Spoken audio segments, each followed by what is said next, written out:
Well, welcome to the very first edition ever, the inauguration of Marriage Monday. My name is Brandon Garland. And my name is Maya Garland. And we are so pumped that you are joining from wherever you're watching this from. We're gonna have the opportunity over the next couple weeks to sit down with some incredible people from our ministry team, our staff at Forest Hill Church. And today, we have a privilege and an honor. We're sitting down with pastors Jason and Jessica Smith.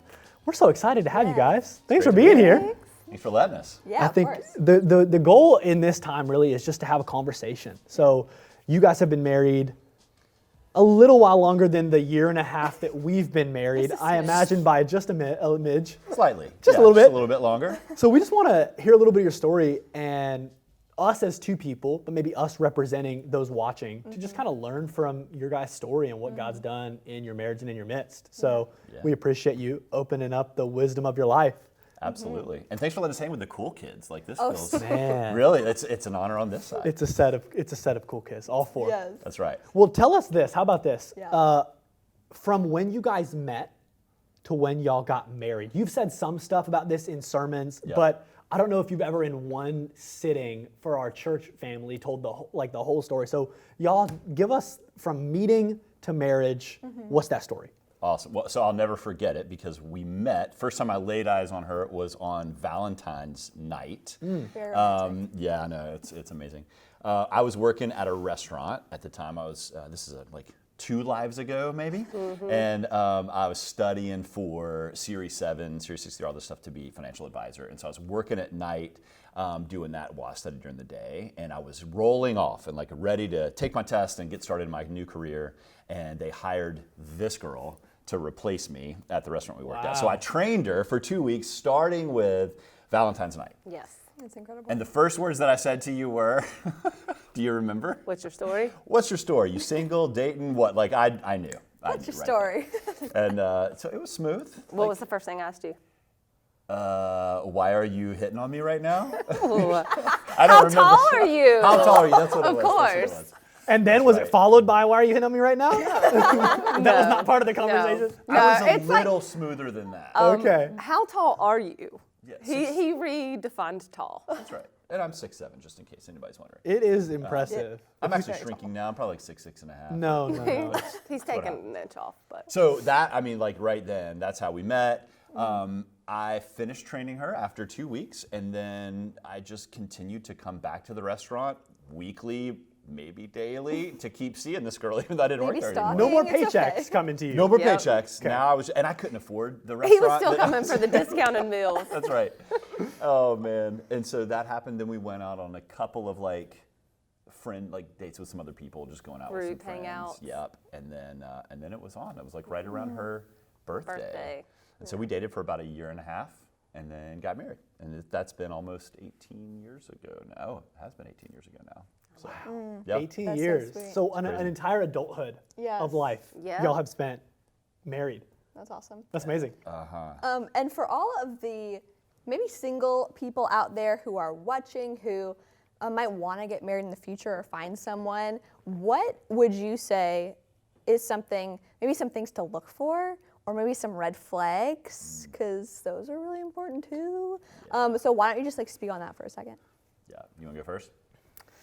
Well, both of us have the idea that you should not settle. I think a lot of times young people want to be married and have life stages and timelines that they think they're supposed to kind of just fall in sync with what society says or what your friends are doing. And I have seen many times where red flags were there and they were overlooked. Or you have this false hope that things get better. There's essentially it does not get better. If somebody isn't, say more about that.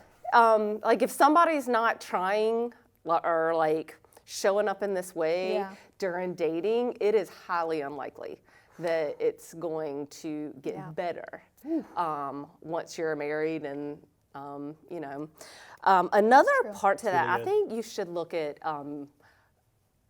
to be honest about what you want out of life. And I mean, faith is a big component that I think some people will overlook. I think what you expect out of like just what you want in a family, what your roles are going to be, all of that. Yeah.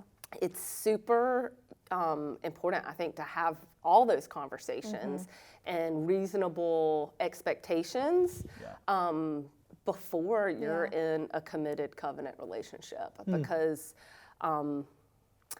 shared dreams, all that. I mean, we always talk about this, and even if you're not a Jesus follower, this is still, I think, important. Is like you find that compatibility, and when you say it's not going to get better, like your relationship gets better, but those things that you were see at the hoping beginning, for. marriage doesn't usually fix that. Interesting. Right. But two people that are moving towards God, if they're both moving towards God, and you got to have some shared, or at least compatible dreams, right? You need your own, but you have some together. But if you're both moving towards God, you're both getting towards each other. You're getting closer. And so no matter where you're starting on that journey, even if it's just curiosity about God, two people that are both curious on that is really, really important. And I agree, man. Do not settle. I was about 30 when we got married, and for a lot of people that seemed late, probably not quite as much anymore, today, but still, that was like, hey, it's time, and we were just not willing to compromise on that. What would you say if someone's watching right now and they maybe have been in a number of relationships, or maybe they haven't, but they feel like this relationship isn't what I would have thought my relationship would be with my future spouse, but I just don't think I can do better. Like, speak to that person for a second. Like, what should they know that maybe they aren't seeing right now? I think that's one of Satan's lies that traps people in all kinds of things. With like, either this is your lot in life, this is what you deserve, or you can't do any better. I really think that is the voice of the enemy. I messed up, and now this is as good as This it's is my gonna be. life. I mean, Yeah. I've lived in that space before, Yeah. that you thought like, this is as good as life gets, and then here's Prince Charming. And here's what I would say on that too. Oh, go ahead. So people who stay in relationships, that I really feel most of the time in your gut. Yeah. And people will play down that voice. Yeah. And so I think a lot more people know what to do, and they just are unwilling to do it. good. And that's the hard thing. But if you are in a relationship that is not really like what you had hoped for, you also make yourself unavailable for a person coming in that might be God. I mean, God works sovereignly no matter what. And I think when people get married, now you're in a covenant. And I think that we're not talking about that last conversation anymore. We're talking about you're in a covenant now. So I think that's where it should be a very high standard and very thoughtful process before people just dive into this cultural, like, this is where we need to be at this point. Yeah. And here's the hopeful thing, I think, to speak to people on that, is everything can turn around in a second. Like, in one moment it can change. What looks like there's nobody on the horizon, there's no hope for this, it can turn around in a moment. Somebody can show up to be your replacement at work, and everything changes. So you just can't diminish, what God can do in that second. And so it almost might take that faith step if you're like, I think I'm in that place. Not married, because at that point you're in a covenant, but if I'm dating somebody, or heaven forbid, you're in a 3-year relationship where the person won't even put a label on it. That's the thing now. We've been talking for 4 years. But that's not the best God has for you. It does take that faith decision to say, I may not have somebody in mind that I know I'm going to go from this thing to this better thing. It might take the faith to say, I know this isn't it. So even if I don't see what's next, I got to take the step right now to just trust God. I think that's a really, for somebody watching, maybe this is you.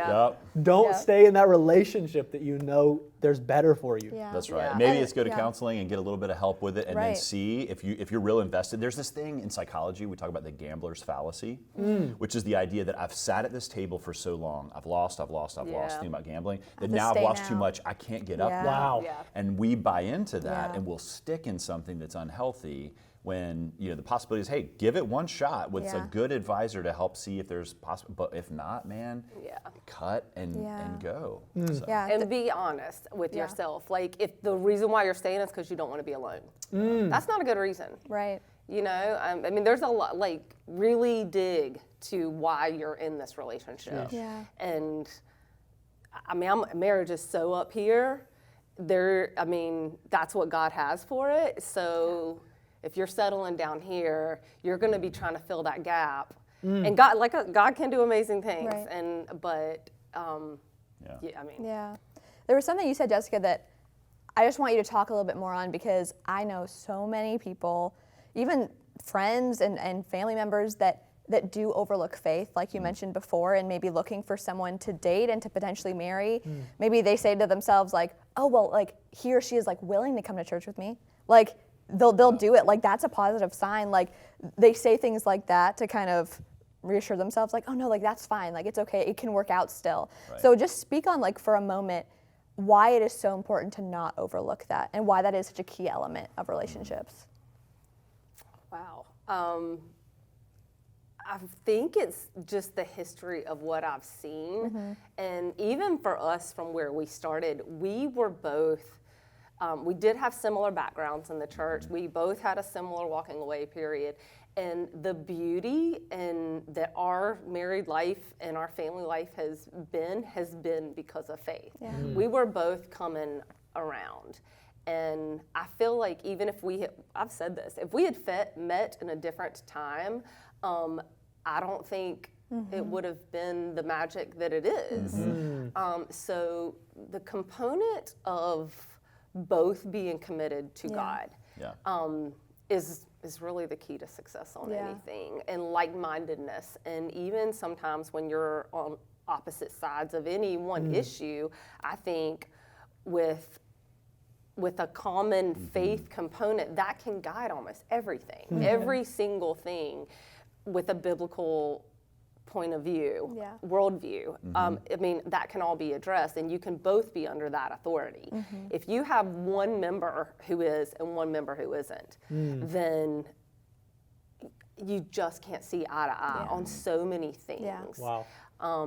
And maybe even more than, in addition to the kind of the moral or the rule part of that, the other piece that's just fantastic for people who are both people of faith, trusting, is that there's a power that we get from it. I mean, God wants a marriage to succeed. Come on. Once you've made that, He's not going to like leave you hanging like, we'll figure it out. So if you're both tapping into a source of power outside yourself to maintain that and to keep growing together, you have the secret weapon right there. I love it. I love it. I was thinking about when we were preparing to sit down with you guys, there's this verse in Proverbs, really like, you may have been to church 3 times, you might have heard this one quoted, about how it talks about how iron sharpens iron. Yeah, exactly. Tell us something, maybe each of you individually, like what's one area that your spouse sharpens in your life? So maybe it's an area that before you met was dull, maybe it was an area that was already sharp, but being in relationship with this person has continued to refine, but like what's one area you've noticed over 18 years, man, this has gotten sharper? Yeah. It's pretty easy for me. So I grew up in a situation, and like on the Enneagram, I'm a 2, which is the shadow side of that is a people pleaser, right? I want people to like me. I want you to be good, and I want to be the reason. I've said that. All that's the shadow part. But what that means is I can easily fall prey to not saying either what I really want or what I believe is true, or kind of sugarcoating it, shielding it, smiling and making you think that I agree with you even though I really don't. And Jessica is really good at helping me say, like, she doesn't communicate that way. So she's helping me say, it's actually loving. It's actually kind to people to tell them what you want, what you need, what is true, rather than think you're sparing them. Wow. But even my family system grew up in a way where we didn't always say that. You know, in fact, we have this, it's kind of funny sometimes when she's around me and my family, like we almost know what each other are saying without saying the words. It's a whole code. It's a code we speak. You're like, where do you really want to eat dinner? Yeah. This hemming and hawing and going. The other scriptural reference is your yes to be yes and your no to be Come no. on. Yeah. And She's helping with that a ton. sometimes I can accommodate him a whole lot better if I know what he really wants. Interesting. If he's very clear. I mean, and clear doesn't have to mean stern or selfish. It's really like, as your mate, of course, I want to try to accommodate. So if I have to guess at what that is, or, you know, for people who grew up in that kind of code talking, they know how it works. I don't know how it works. It's like translating Chinese. Right. It really is. Yeah. Really good. What about for you? I think he helps me move on decisions. I'm so slow. It's the height. It's, That's what it it's is. hard. No, he decides and he moves, and I might be more cautious, which is surprising. I actually am more cautious, but if that ever causes me to not move, he'll be the push I need to move. There's been, I mean, even recently with Penland, that like he'll be like, yeah, do that, like go for that, like I support that, but his saying move makes me move. Talk about that real quick, because I think there's not that story for your last a couple months ago going for I just think it's not a common thing that always happens. Yeah. 18 years into marriage, like, to give a little bit of context to people about what Penland is. Oh, okay, I have to condense this. So it's this craft school in North Carolina that has, I've wanted to go through since I was in college. I had a fellow student who went. So they offer all these cool things. They have intensive work study programs that are like 2 times a year.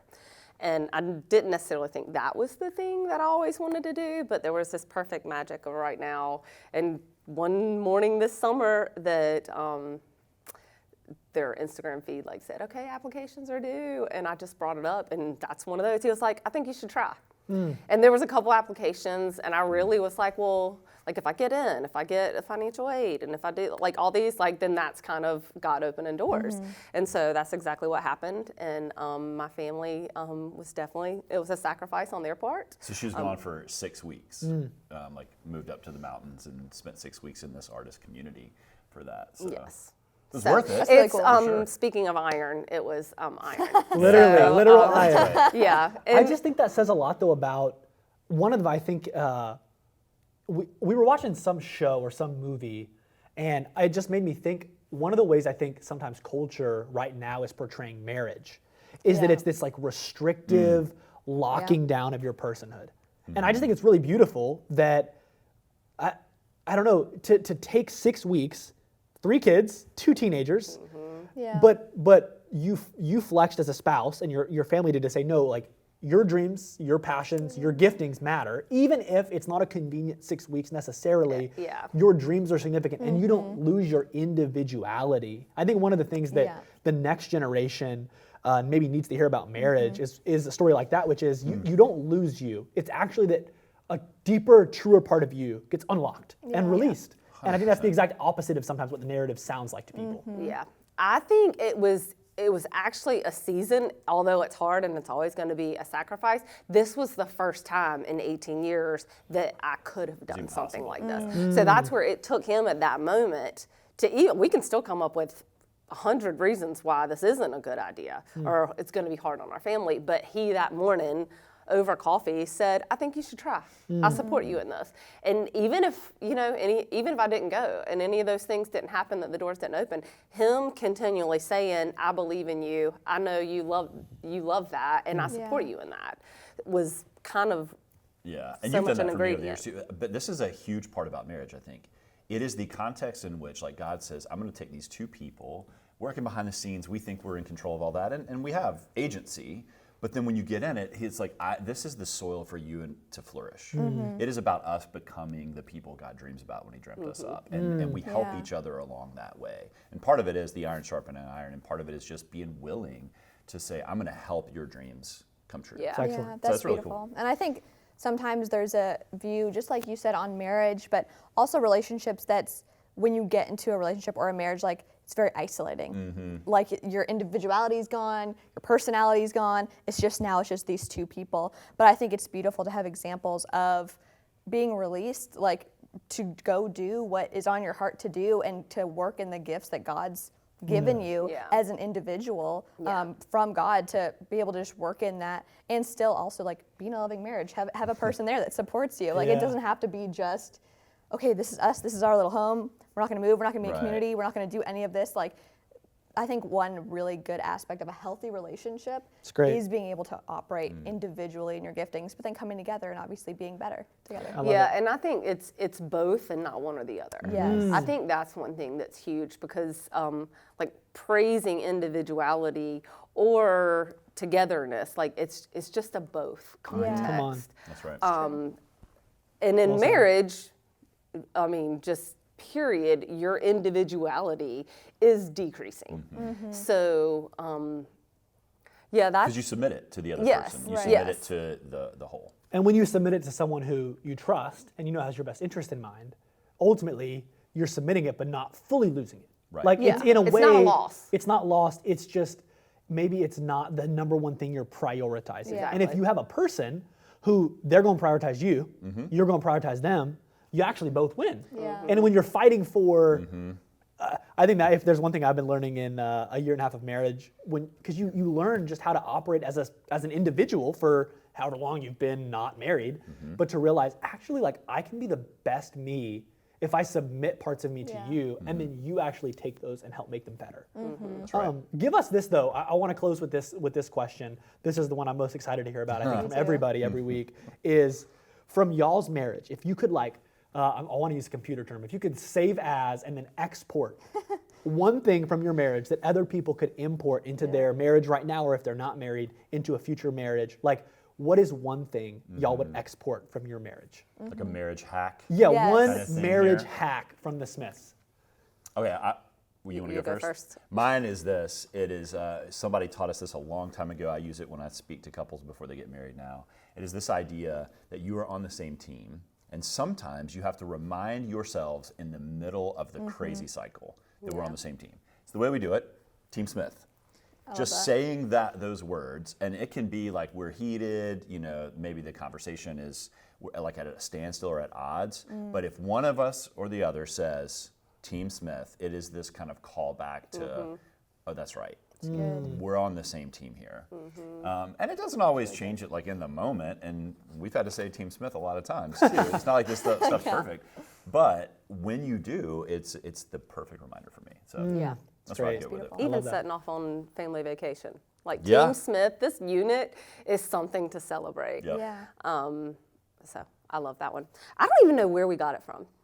I don't, It's pretty- somebody needs the credit. Yeah, So it wasn't thank you, ours. someone. Thank you so much. If you're watching, thank you. This kind of piggybacks on our last part of the conversation. I think you really have to work on growing together, and especially when you get in child raising years, like it is very easy for your marriage and your spouse to take a back seat.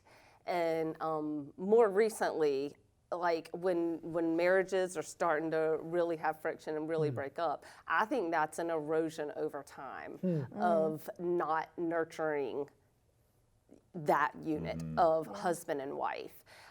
So I think you just have to work to grow together. And I mean, there's all kinds of ways to do it, but I mean, dates, every time we've gone away for like a weekend, and I would say even more so when the kids were young, and you don't get to do it that often, but like what you come back with is, I mean, it's so funny, It's like in a our joke family. in our family now. Like we come back, like we've dreamed together. Yeah. We've Come on. like there's this whole like high that you come back on of believing in each other and remembering that why you started in the first place and all those things.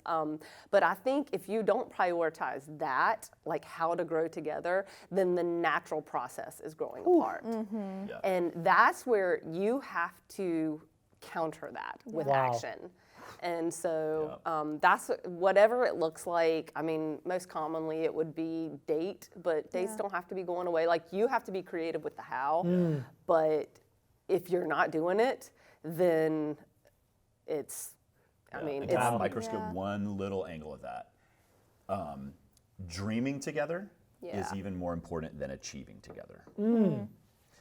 I think it's easy to consider that it's like, what did we do? What did we succeed in? How do we actually, the process of dreaming, even if you, I mean, that's why it's a joke in our families, because we come back and our kids are now, they know, they're like, all right, what's the new schedule? What are we going to do now? And it doesn't always follow through, but the point is you dream together, that keeps you in lockstep, even if you can't. Wow. It's up to God to determine whether or not you achieve those things, Yeah. but it's on us to choose to continue to dream. Wow. Really good. If you're not growing together, you're growing apart. I want to wrap it there. I don't know what Yeah. better thing to say. Listen, if something from this stuck out to you, do us a favor. If you're watching on the app, keep coming back to the app. We're going to keep putting Marriage Monday content, other content. There's going to be great stuff on the Forest Hill app. If you're watching on YouTube, subscribe, hit the bell. Yes. If you're on YouTube, or if you can comment on the app, man, comment under this. Say one thing that maybe this that God spoke to you, if there's someone you know that could benefit from this video, text it to them. We want to make sure that this content is both blessing us, but we want to continue to send it on. But also in the comment section, let the Smiths know how much you're grateful for what they shared. I feel like a little bit more equipped in our marriage, even just from a 20-something minute conversation. But check back in next week. We're going to have 4 of these after every message of our relationship series. We're releasing a Marriage Monday video. So keep coming back. We love you, and we'll see you soon.